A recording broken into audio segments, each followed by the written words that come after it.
Hi there, listeners, and welcome back to Music Therapy and Beyond. This is the fifth week of January, which means today is a special little bonus episode. With all of the changes and new updates to MTNB, I thought it would be fun to do some team introductions to get to know the voices and faces of the people behind the scenes. As a bonus, you can actually watch this episode on our brand new YouTube channel, Music Therapy and Beyond. We've added this new platform to increase availability of our content, so check it out and subscribe to stay in the loop. Let's get to it.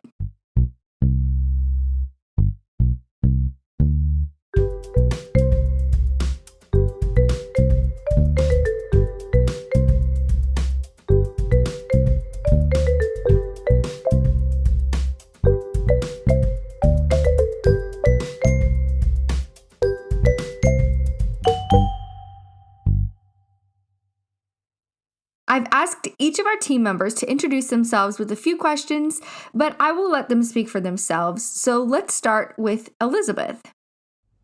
Hello, my name is Elizabeth Shane, and I just wanted to introduce myself to y'all. I am a board certified music therapist. I have been it will be 15 years this June, which is really exciting. I'm also a NICU certified music therapist, and many moons ago, I did training in neurologic music therapy. And my background, I've done lots of different things. Most recently, I joined Music Therapy and Beyond in June of 2021 and have been helping to contribute content once in a while, which has been really fun. And I also work at Giving Song, which is the organization that houses Music Therapy and Beyond. So I'm the music therapy supervisor there. And before that, I was living and working in Washington State for the better part of 10 years and did a lot of different things there. Most recently, I worked in the NICU and loved it. And prior to that, I was in a lot of different, primarily mental health settings. And that is what really sparked my passion for trauma-informed approaches in music therapy.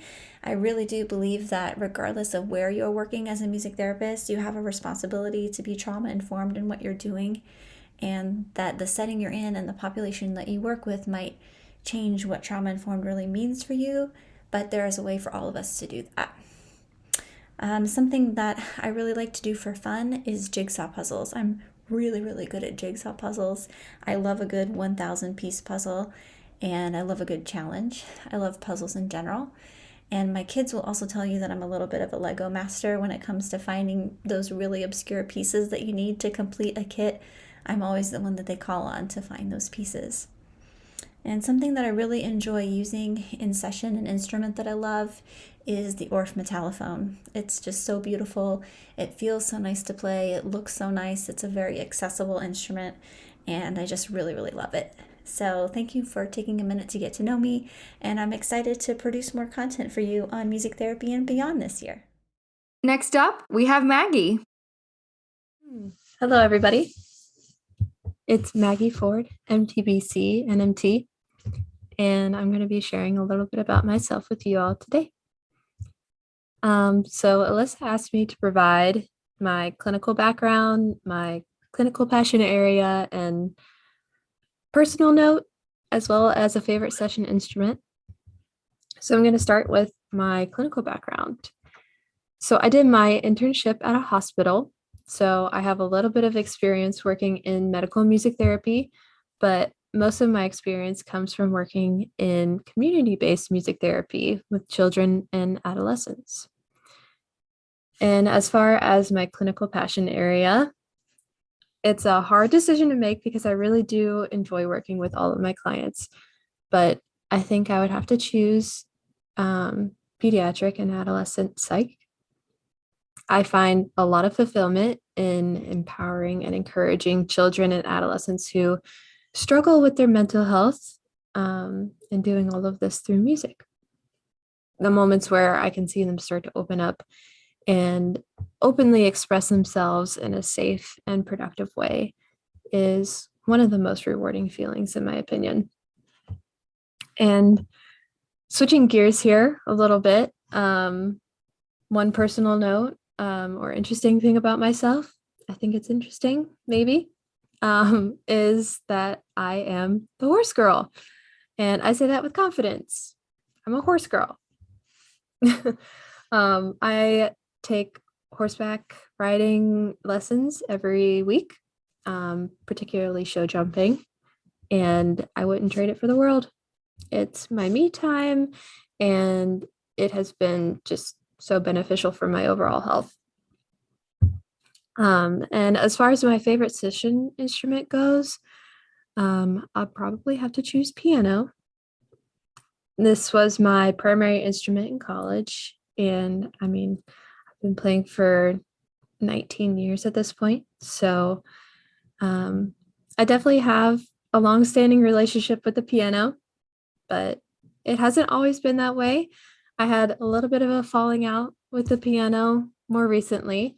And I think this was just a lot of unrealistic expectations on my part, having it be your primary instrument and having these expectations that everything has to sound just right, can play a negative role in your relationship with an instrument. I know that I've talked to some other music therapists and other musicians who have also kind of struggled with this. So if that's you, know that you're not alone. But I do encourage you to try and bring in small, at first, small interventions using that instrument, and eventually just try and find some creative and unique ways to bring it in. That has seemed to work for me. I feel like my relationship with the piano now is a lot better than what it was at before, which is good, especially for clients who gravitate towards the piano. It's awesome to introduce them to piano improvisation. There's a lot of room for creativity and diversity there, as well as just empowering them through even learning their favorite song on piano and, impressing their friends and family with that song, and seeing that, confidence grow through that. It's really beneficial. And, it's always great for things like fine motor control and coordination. Yeah, there's a lot of cool stuff to do with the piano. So I think that's my favorite session instrument. So yeah, that's a little bit about me. I hope you all found some connections there. And yeah, thank you for asking. Next, we have Miss Kristen.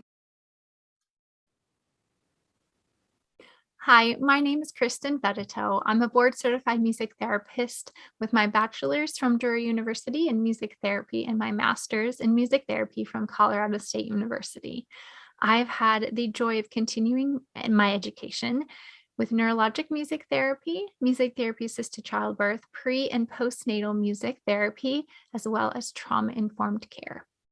I have worked in private practice my entire career, thus far anyway, and had the opportunity to work with a wide variety of individuals and groups.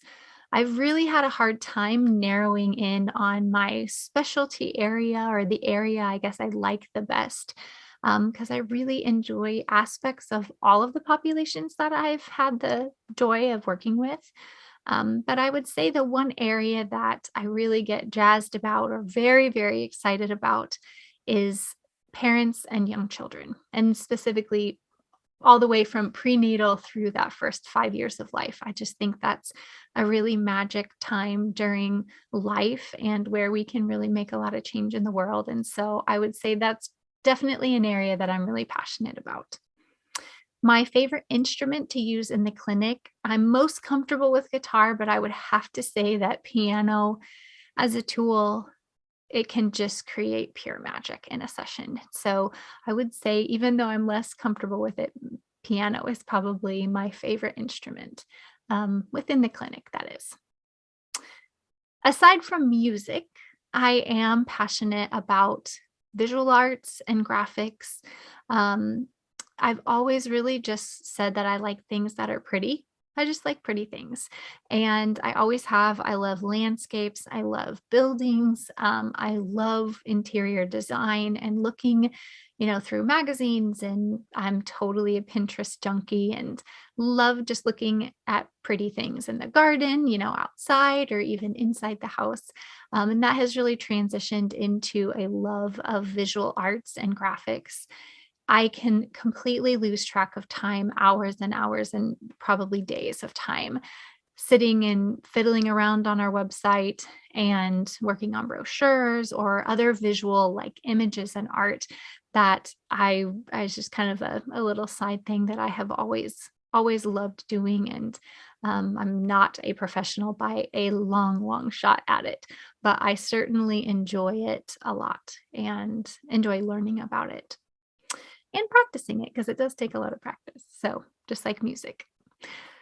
And I would say the other thing that is important to know about me is that I'm a mama. I'm a homeschooling mama of two of the most precious littles that I can never imagine. And I'm married to my dream man.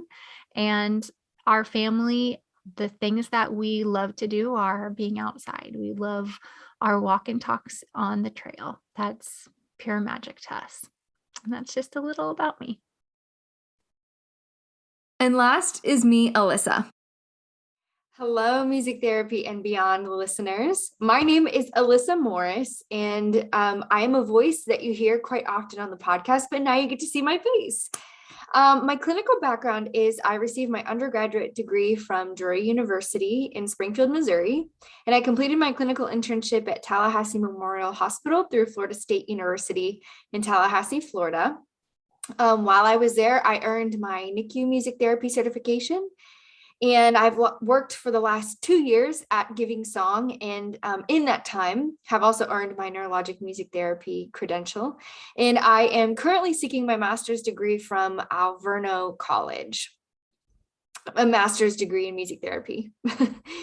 One area that is a clinical passion of mine is heartbeat song recordings for pediatric hospice and NICU families. This is part of the focus of my thesis work. And while I was in my internship, I had the privilege of starting the heartbeat recording program at TMH Hospital, where I did my internship. I love getting to combine my passion for music production and music creation with music therapy. One random fact about me that you probably don't know is that I'm a huge true crime nerd. Podcasts, books, documentaries, escape rooms, Nancy Drew mystery games. I have been into true crime pretty much my whole life, way before it was like trendy to be into true crime. And one thing that I got for Christmas that I'm absolutely devouring is the To Hunt a Killer subscription of mystery boxes. And I think in another life, I probably would have been a forensic psychiatrist or psychologist and worked for the FBI. Lastly, my favorite session instrument is the xylophone. There are so many fun ways to use it, and I think the sound can be intriguing and fun, but can also be relaxing. It's really versatile, and I just think xylophones are really, really fun. And someday I think it would be cool to have like a xylophone ensemble of like 100 xylophones. So that's a little bit about me that you may or may not know. And I love getting to bring you podcast content each week. So thanks for sticking around and meeting the rest of our team. There you have it. Our whole team. We are so excited to continue to bring you content and all of the resources as usual. We are ready to hit the ground running in February for a month of love-themed resources. So Kristen is kicking us off. Join us next Monday for a brand new episode of Music Therapy and Beyond. We'll see you there. For show notes and resources in today's episode and all episodes, head to our website, musictherapyandbeyond.com. Reach out to us at musictherapyandbeyond@gmail.com and follow us on social media to stay up to date on all the content and announcements. We'll see you next time.